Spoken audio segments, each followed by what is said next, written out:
आज हम भारत में हुए कुछ बहुत ही हैरत अंगेज घोटालों और धोखाधड़ी के मामलों पर बात करेंगे। हाँ बिल्कुल।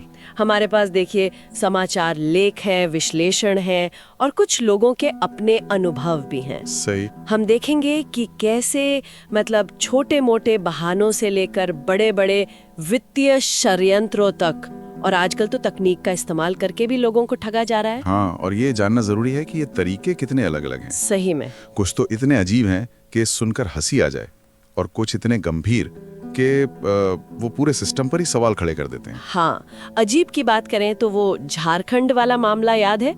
शराब व्यापारियों ने 800 से ज्यादा महंगी शराब की बोतलें गायब होने का इल्जाम किस पर डाला? किस पर? चूहों पर। चूहों पर। कमाल है। हाँ, अधिकारियों ने भी कहा कि ये बकवास है। ये तो खैर बचकाने बहाने की बात हुई, लेकिन दूसरी तरफ इतिहास में देखिए, नटवर लाल जैसे शातिर ठग भी हुए हैं। ओ हाँ, नटवर लाल। असली नाम मिथिलेश कुमार श्रीवास्तव। सुना है कि उसने जाली दस्तखत के दम पर ताजमहल, लाल किला, यहाँ तक कि राष्ट्रपति भवन तक बेच दिया था। अविश्वसनीय। उसकी खासियत थी बेहतरीन जालसाजी और पहचान बदलना। पता है 50 से ज्यादा नाम थे उसके। 50? हाँ, और 100 से ज्यादा केस। फिर भी कई बार पुलिस को चकमा देकर भाग गया। ये तो हुई व्यक्तिगत चालाकी, लेकिन कुछ घोटाले तो बहुत बड़े पैमाने पर हुए। पूरे सिस्टम को हिला दिया उन्होंने, जैसे कोयला घोटाला। हाँ, कोल स्कैम। अनुमानित नुकसान 1.86 लाख करोड़ का हुआ। ये कि बिना नीलामी के ही कोयला खदानें बांट दी गईं। तो मतलब पारदर्शिता की भारी कमी। बिल्कुल। और इसी तरह 2G स्पेक्ट्रम मामला था। पहले आओ पहले पाओ की नीति अपनाई।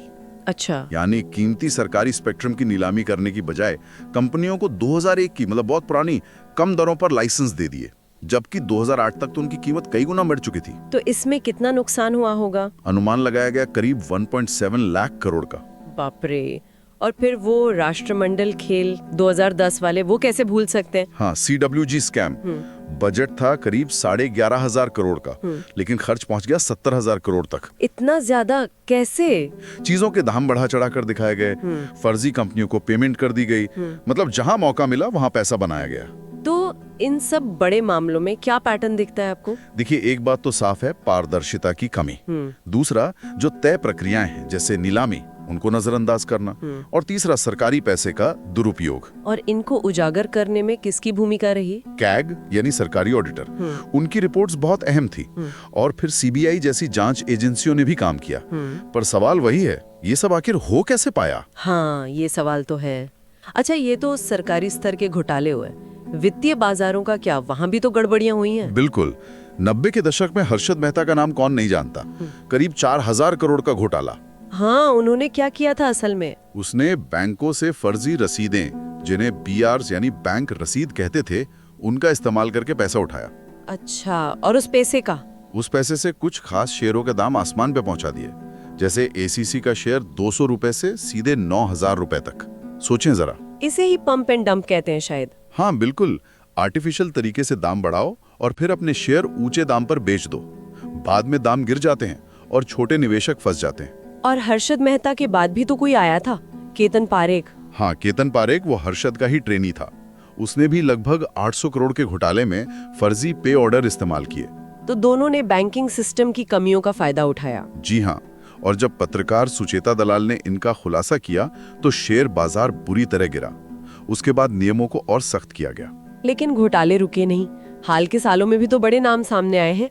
नीरव मोदी, PNB घोटाला। हाँ, नीरव मोदी, करीब 11,500 करोड़ रुपए। इसमें बैंक के ही कुछ कर्मचारियों की मूली भगत थी। उन्होंने फर्जी लेटर ऑफ अंडरटेकिंग LOUs जारी करवाए। LOUs वो क्या होते हैं? ये एक तरह की बैंक गारंटी होती है जो विदेश में व्यापार के लिए पैसा जुटाने में मदद करती है। PNB के केस में हुआ ये कि बैंक के अपने अंदरूनी सॉफ्टवेयर सिस्टम्स स्विफ्ट और कोर बैंकिंग के बीच तालमेल नहीं था। अच्छा। उसी गैप का फायदा उठा के ये फर्जी LOUs जारी होते रहे और बैंक को पता ही नहीं चला। कमाल है। और विजय माल्या का मामला? विजय माल्या पर किंगफिशर एयरलाइंस के लिए बैंकों से लिया करीब 9,000 करोड़ का लोन न चुकाने का आरोप है। वो तो देश छोड़कर ही चले गए। और वो सत्यम कंप्यूटर्स वाला केस? हाँ, रामलिंगा राजू, वो तो अकाउंटिंग फ्रॉड का क्लासिक केस है।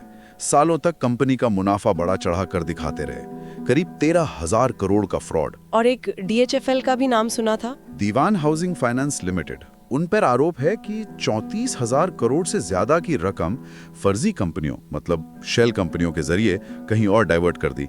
ये अब तक के सबसे बड़े बैंकिंग फ्रॉड्स में से एक है। तो इन सभी वित्तीय घोटालों में क्या बात कॉमन दिखती है?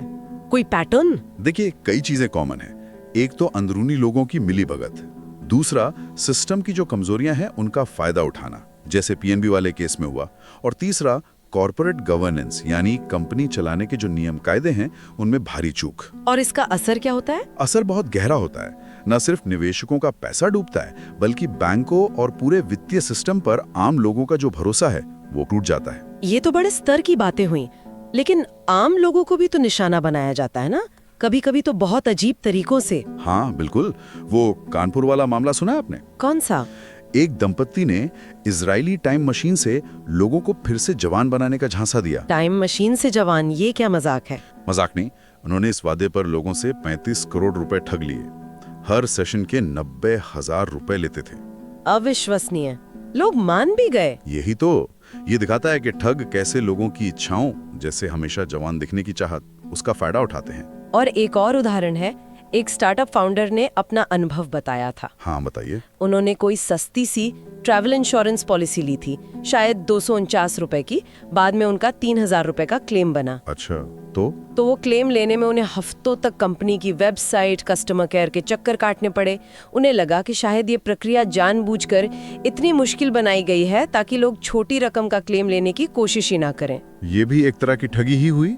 सिस्टम को ऐसा बना दो कि लोग परेशान होकर अपना हक छोड़ दें। और सिस्टम की खामियों का फायदा उठाने का एक और उदाहरण, यूपी पुलिस भर्ती में एक अभ्यर्थी ने स्वतंत्रता सेनानी होने का फर्जी प्रमाण पत्र इस्तेमाल किया। अच्छा। हाँ, और बाद में पता चला कि पूरा गिरोह चल रहा था जो ऐसे फर्जी दस्तावेज बनाकर बेच रहा था। तो देखिए, पैटर्न वही है। चाहे वो टाइम मशीन जैसे झूठे वादे हों, या क्लेम प्रोसेस को मुश्किल बनाना, या फिर फर्जी दस्तावेज बनाना, ठग कहीं ना कहीं सिस्टम की या इंसान की कमजोरी को ही पकड़ते हैं। और अब तो एक नया और शायद ज्यादा बड़ा खतरा सामने आ रहा है, एआई यानी आर्टिफिशियल इंटेलिजेंस। हाँ, ये बहुत चिंता की बात है। एक रिपोर्ट बताती है कि पिछले साल ही भारत में एआई से जुड़े साइबर फ्रॉड की वजह से करीब 23,000 करोड़ का नुकसान हुआ है। 23,000 करोड़? और ये भी कि आजकल 10 में से 8 साइबर फ्रॉड में कहीं ना कहीं एआई का इस्तेमाल हो रहा है। तरीके भी बदल रहे होंगे फिर तो। बिल्कुल, एआई की मदद से इतने असली लगने वाले नकली ईमेल, जिन्हें फिशिंग कहते हैं,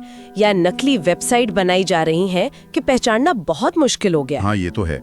और चिंता की बात ये भी है कि भारत में कुछ पुराने कॉल सेंटर जो पहले शायद विदेशों के लिए आउटसोर्सिंग का काम करते थे, हाँ, वो अब स्कैम सेंटर बन गए हैं। ये सिर्फ विदेश में रहने वाले बुजुर्गों या उन लोगों को निशाना बनाते हैं जिन्हें तकनीक की ज्यादा समझ नहीं है। और इसमें स्थानीय पुलिस की मिलीभगत की भी बातें सामने आती हैं कभी-कभी।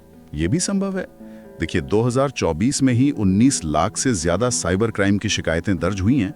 भारत क्रिप्टो करेंसी से जुड़े हमलों के मामले में दुनिया में दूसरे नंबर पे है। तो ये स्कैम सेंटर क्यों पनप रहे हैं इतने? कई कारण हैं। बेरोजगारी एक बड़ा मुद्दा है, भ्रष्टाचार भी है, और लोगों का पर्सनल डेटा कितनी आसानी से लीक हो जाता है वो भी एक वजह है। ये सब मिलकर इन स्कैम सेंटरों के लिए माहौल बना देते हैं। और एआई ने तो इसे और खतरनाक बना दिया है। बिल्कुल, एआई की वजह से घोटाले और ज्यादा परिष्कृत और ज्यादा भरोसेमंद लगते हैं। उनको पकड़ना मुश्किल होता जा रहा है। तो आज हमने देखा कि धोखाधड़ी के कितने विविध रूप हैं। चूहों की शराब पी जाने जैसे हास्यास्पद बहाने से लेकर टाइम मशीन से जवान बनाने के वादों तक, और विशाल वित्तीय घोटालों से लेकर अब एआई द्वारा चलाए जा रहे साइबर खतरों तक। हाँ, तरीके बेशक बदल गए हैं। नटवरलाल के जमाने में जाली दस्तखत चलते थे, आज एआई फिशिंग चलती है। लेकिन अगर आप गौर करें तो बुनियाद में अक्सर वही चीजें होती हैं। किसी के भरोसे का गलत इस्तेमाल करना, सिस्टम में मौजूद कमजोरियों का फायदा उठाना, सही, या फिर इंसान के लालच, डर या किसी इच्छा का फायदा उठाना। ये वाकई सोचने पर मजबूर करता है। हाँ, कि जिन सिस्टम्स पर हम रोजमर्रा की जिंदगी में इतना निर्भर करते हैं, चाहे वो बैंक हो, सरकारी प्रक्रियाएं हो या ऑनलाइन दुनिया हो, उनमें ऐसी कौन सी अनदेखी कमजोरियां हो सकती हैं जिनका कोई भी गलत फायदा उठा सकता है। ये एक ऐसा सवाल है जिस पे शायद हम सबको सोचना चाहिए।